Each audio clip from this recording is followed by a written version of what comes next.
name is Katina Combs. I am with the Metropolitan St. Louis Equal Housing Opportunity Council. We are a nonprofit fair housing organization. And the reason why I've decided to come here today is, first of all, I'm very excited that you all have passed this bill. It just feels so good to know that homeowners have a resource. Although our organization focuses on fair housing issues as it relates to housing, we get a ton of calls from homeowners who are just so stressed out, and it's emotional, not just for the homeowners, but it's also emotional for our agency as well as other agencies such as the Urban League and Beyond Housing, who deals directly with homeowners who are trying to save their homes. I've never met a homeowner who was eager to lose their home. I've never met a homeowner who was excited about going through the process of trying to modify their home. It's just extremely, extremely difficult to go through this process, and it's very time consuming, especially when you've worked so hard and you have a family, and one of your proudest moments was to become a homeowner, and you've achieved that goal. But because of circumstances beyond your control, you're trying to hold on to something that you put so much love and so much effort and so much cost into. So I definitely want you all to know that it is appreciated, all of your hard work and your efforts, and we're going to continue to help homeowners as much as possible. We're going to continue to work with homeowners to try to get them to work out some sort of modification with their bank or their servicer to try to save their home, because homeowners deserve the right to actually have someone to work in their favor, to have a legislation to work on behalf of them, because they work so tirelessly to try to keep their communities together and keep their families together. So once again, thank you so much, and we're going to continue the fight. Thank you, Katina. Wendell Hodge, and then Eric Matkins. I brought some exhibits because the story that I'm going to tell is really kind of hard to believe unless you have someone. Please stay up to the microphone. Sir, I can bring them up, come down and get them. Come get it? Okay. Thank you. All right, sorry. But anyway, I've had a mortgage with Gershman years ago and been making the payments on time. They called me and told me I didn't make a payment. I said, well, I have my copy of the receipt. Where's yours? They said, they sent me a foreclosure letter. That was the first time I'd ever been late on a payment, and I wasn't late. They put it on somebody else's account. Okay, so they did that 2 times too. But they make me go around and get the check from the bank so I could bring it to them and show them that I had, and then they would correct it. But they tried to foreclose on me on the first time. So banks do make mistakes. Now, coming up to today's issue, Bank of America. I got it in black and white. I have an address on there, a mailing address. It actually came to my house at the correct address. And then up on the right-hand corner, you'll see where they have a property address. They come on the same piece of 12 by 8, 11 by 8 piece of paper, but with 2 different property addresses. The one at the top right-hand corner is the one that they use. Like when you call in about your loan, they'll ask you for your address, your social security number. And if none of those match, they'll ask you again. If it don't match, then they'll hang up on you. So that happened around in May and June, where they had the address wrong. I applied for a home modification. They sent me out a form that was already pre-filled out with the wrong address. I put a note on there. They said, no, you cannot scratch anything out on there. So I just put a note on there. I wrote the correct address, and I dated it. Okay. They turned me down for the modification, and they say, you didn't send in all the necessary documentation that we required or requested. Well, after I thought about it for a while, I said, well, they asked me to fill out an IRS form so that they could get your tax returns. On that form, it had the wrong address. So I said, well, maybe that's why they didn't get all the necessary documents. Okay, so they asked me about another program. They got paid for running me through that because of the federal program. So they pulled me to the side and said, hey, we got a private investors program we can put you in. Okay, yeah, put me in. Didn't make it through that. Wrong information. And each time on that form, as you'll notice, I would correct the address and make a note to them. And there were 3 different representatives along the way who spoke with me.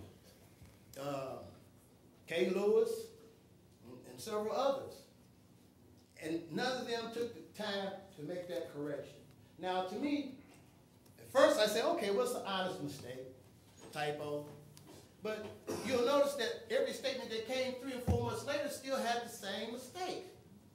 Okay, now I'm getting behind on the mortgage payment. Eric, you got about 1 minute. Okay, I call in to try to get the loan reinstated. Window. So they asked me the address thing again. They hung up on me. And then they foreclosed me because I couldn't come up with the money because they wouldn't talk to me. They told me you need to know the exact amount of what the payoff is going to be before you can come in and get reinstated. They hung up on me twice. So they foreclosed on me. But through Occupy St. Louis, I got the media attention necessary to skip over all the little bank chiefs that kept telling me, no, we're going to foreclose on you. And then when I got to the CEO out in California, he put a specialist on it. Thanks to Occupy St. Louis and KMOX Radio. Wendell, we need to wrap it up. You're out of time. Well, the program you have started is good, and banks do make mistakes, and maybe you'll be able to help somebody else. I have to fight hard for myself on them. Thank you. Thank you. Eric Madkins?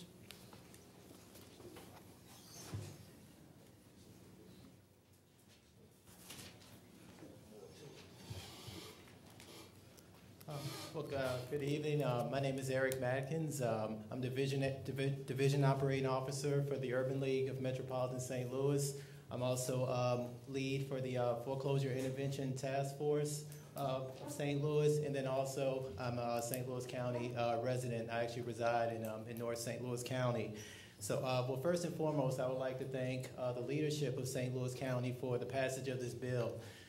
Actually, through the years, I've had the distinct opportunity and pleasure of working with homeowners who are facing foreclosure, and the most important thing is just being able to provide homeowners with options. That's the most important thing, and there's nothing more powerful than that, that third party who actually has, just the interest of making sure that those best options are arrived at, and making sure that, all the T's are crossed and all the I's are dotted. That's very important. And then also too, just making sure and strengthening the lines of communications between those lines of business. Because I know just with homeowners and working with their servicers or with their lenders, trying to communicate oftentimes can provide, there could be barriers. There's the 800 numbers that sometimes they have to deal with. That can be an arduous task, but just being able to strengthen the communication lines and also just being able to provide homeowners with options. That's definitely important. So again, I would just like to thank the leadership of St. Louis County for the passage of this bill, because I believe that this is definitely an opportunity to help more homeowners, and I think that's what's important. Thank you very much. Charlie Fogelman?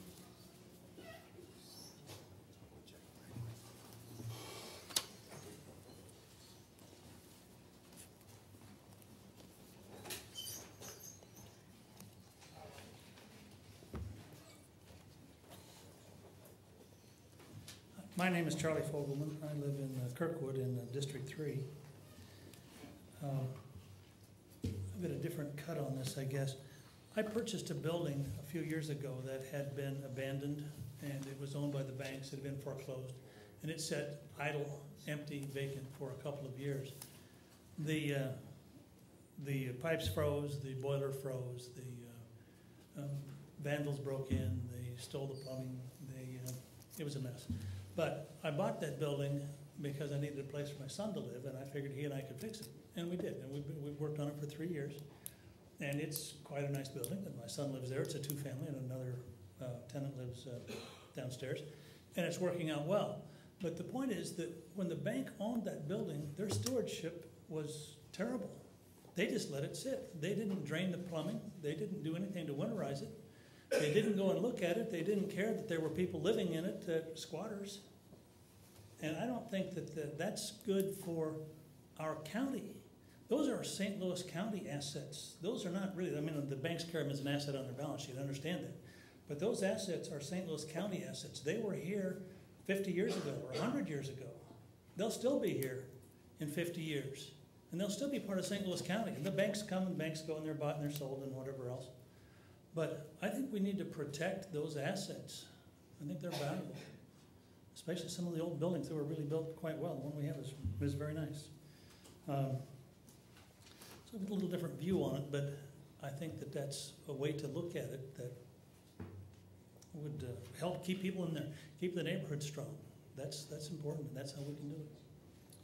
Thank you, Charlie. And then we have Barbara Chicherio. If I pronounced that right. Barbara still here? Okay, we'll move on. Introduction of bills.